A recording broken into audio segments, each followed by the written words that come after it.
Walang ginawa kundi mahiga, matulog, kumain. Mabuti may nakakain, wala akong work guys. Sana magka-work ako itong buwan na to kasi malapit na birthday ko guys. October 8, 1968, 55 years old na ako guys. Wala akong magawa.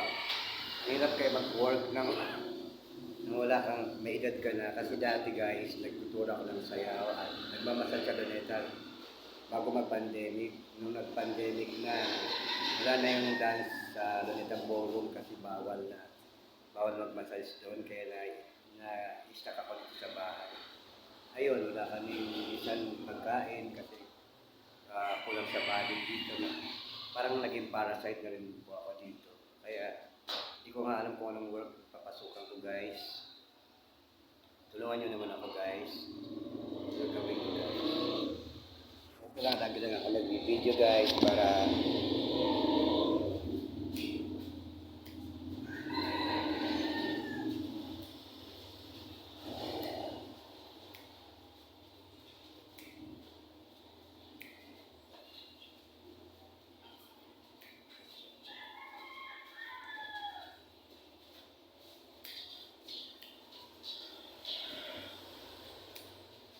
thank you so much guys. Bye-bye.